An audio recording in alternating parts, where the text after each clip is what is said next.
Hello, welcome to Real Talk, life, divorce, and everything in between. I'm Lorene Roberts, a holistic counsellor and root cause therapist, and I'm here with my co-host, divorce coach and EFT practitioner Richard Morden. In our previous episode, we explored narcissism and its aftermath. Today, we're shifting to a topic that quietly impacts many people after they leave a toxic relationship, the struggle to make decisions. This isn't just forgetfulness or indecisiveness.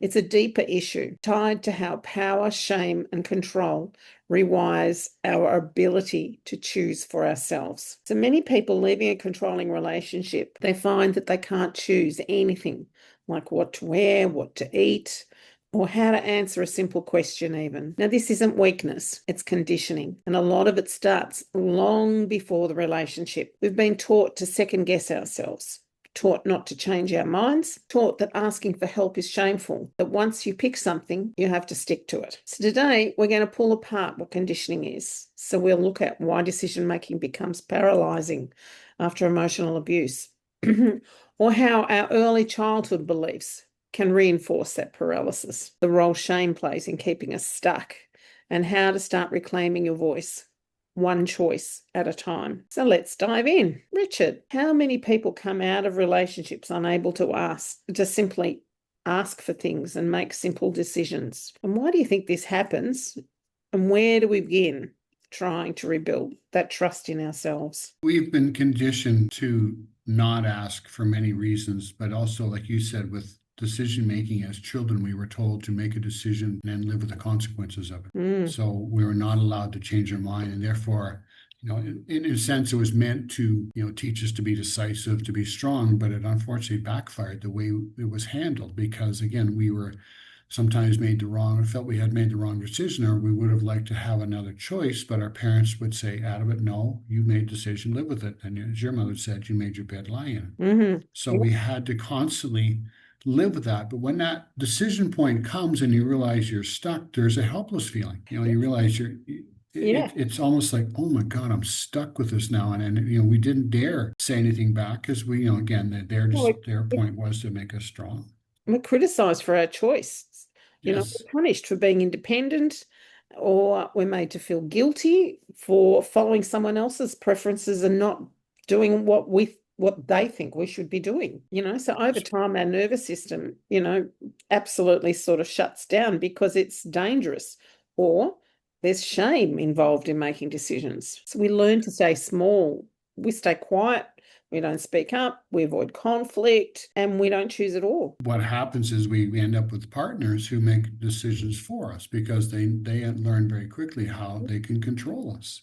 And we don't have a voice, so therefore we become this, and again, this nice, so-called nice person, but again, if the other person happens to be, narcissist, they know how to manipulate us because they can constantly make decisions, but also undermine us at the same time. So again, it's the helpless feeling just keeps moving down the timeline as we grow older. Yeah, it does. So, it does.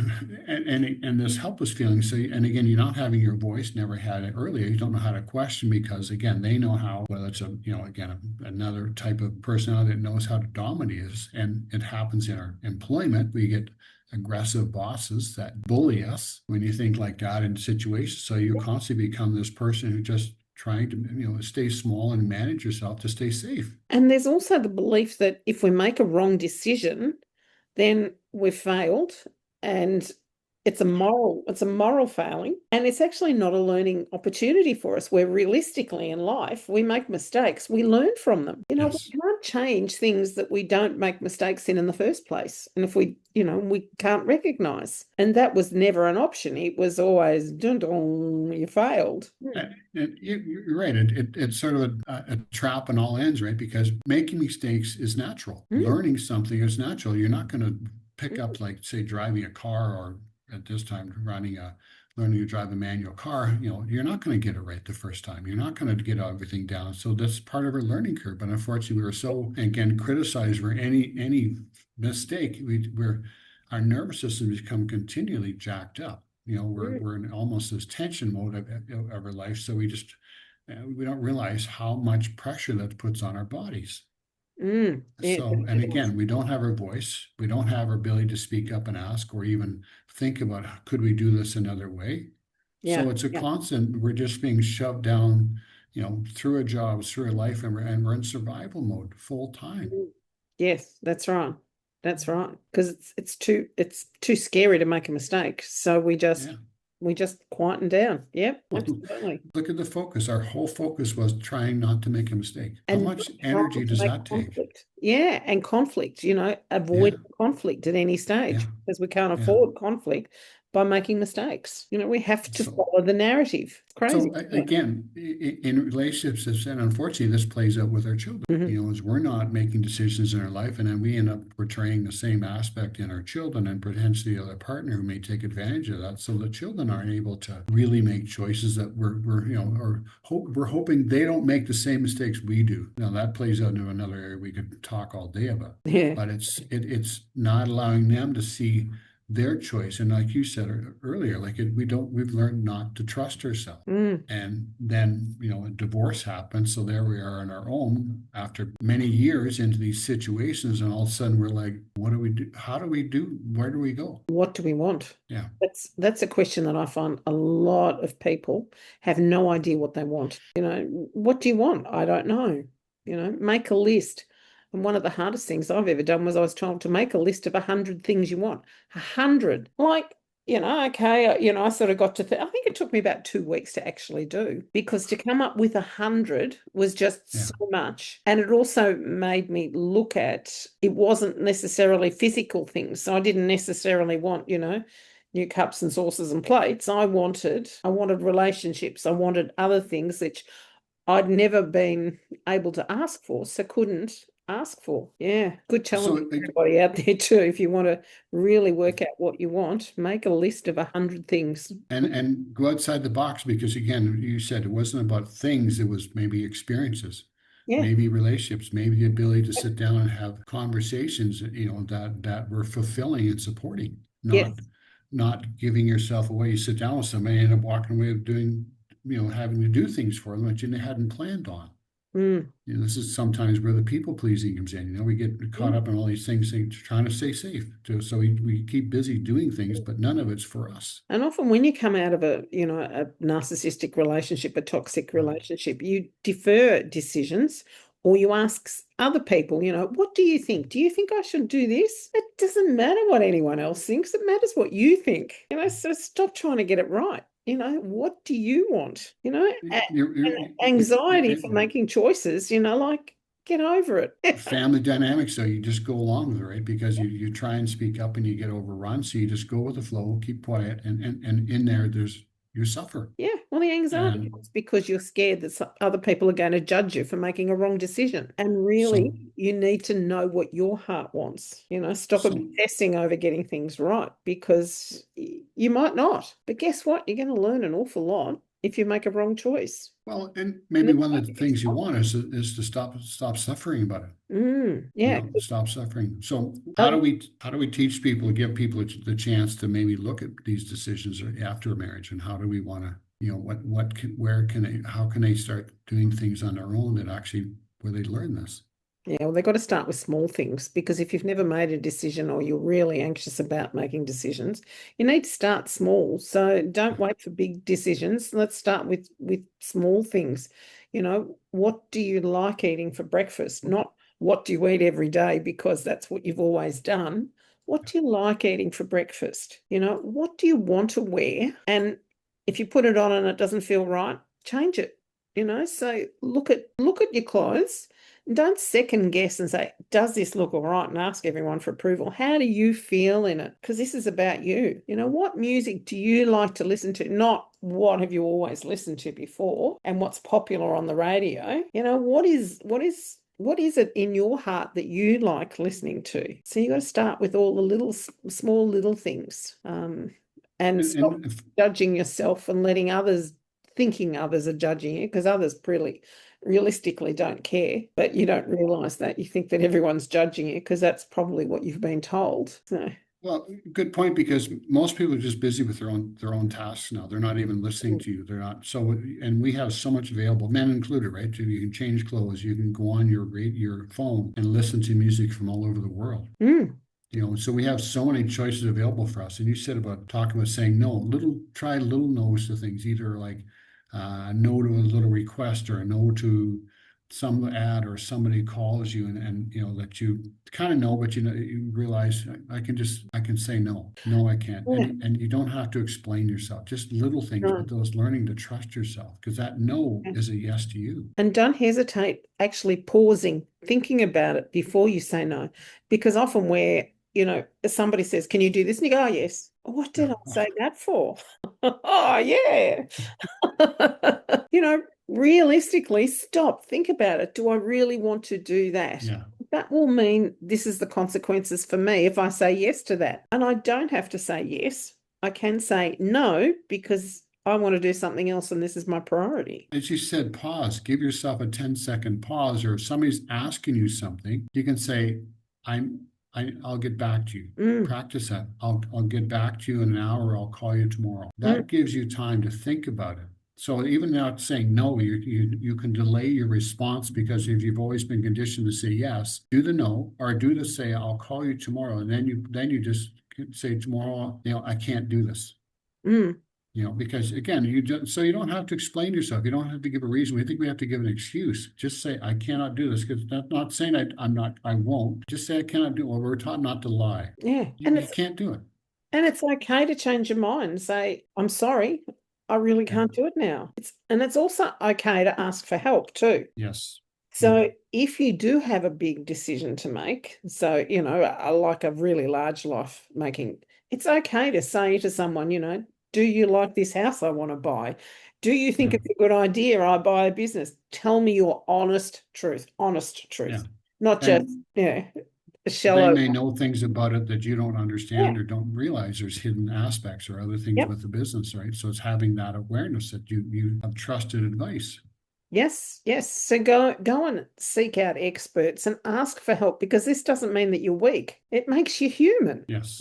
That's the bottom line. We are all It creates human. connection. It does create connection, and it brings us back into alignment with ourselves too, because we actually go, oh, I made a mistake here. I can learn from that, and this is how I really feel about it. So that's also really good too. So it's okay to delay. It's okay to say no, I cannot. And if they ask you why, just say, I just doesn't fit in my schedule right now, which is true. It doesn't fit in your schedule because you've got other priorities. And you learn that when you learn that little bit of a boundary, and again, that yes to you is important, because you're starting to learn to trust yourself. Yes. So that pause helps you learn to trust yourself. And it also means that you actually have the opportunity to rewrite your own story, to actually find your own direction, to actually find yourself and what you want to do and where you want to go, and be who you want to be. So you can actually rewrite your story by making decisions that are aligned with who you are. Yeah. Let's go one above that, though, and you can actually choose something. We talk about choices, because choices, you can actually try something. Like if you're and simple as you go to an ice cream store and they said, do you want to try these little flavors? You have a choice to say, how many can I try? And they'll say 2. I'll take number 2, but you've made a choice.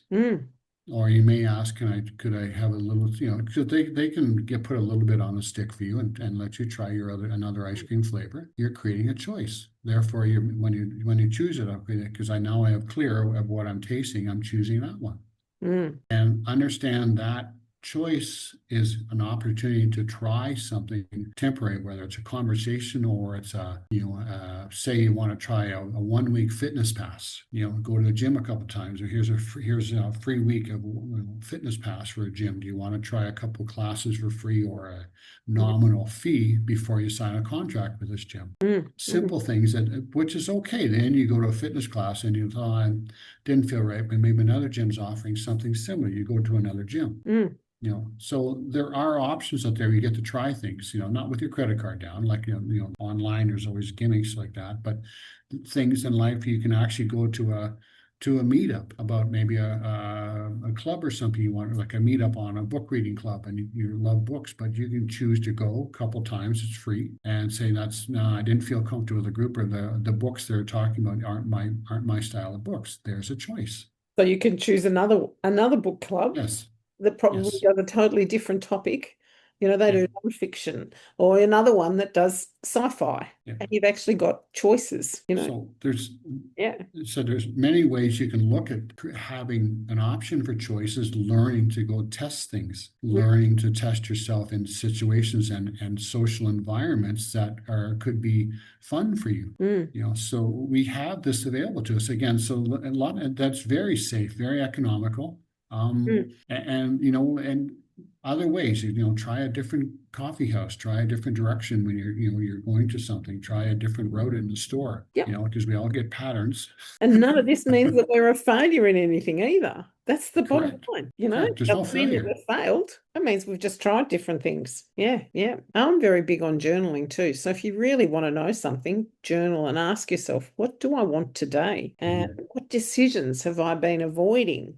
And what would I choose if I didn't feel afraid? And what do I really want from life? Ask yourself, journal from the heart. Do some soul writing. I'm very big into that. That's something that I do a lot of. Yeah, and you use a lot of somatic tools with EFT. How would you use EFT? Just the simple tapping. If you learn the tapping points, and just say, I have trouble making decisions. Just tapping on the energy. I have trouble making decisions, or I was always sort of felt like I was making the wrong decision, because that's energy in our nervous system. So you can just tap through that. I felt like I was always wrong making decisions on it. And what you're doing is regulating your nervous system. We don't realize how much our nervous system gets hijacked, maybe even young.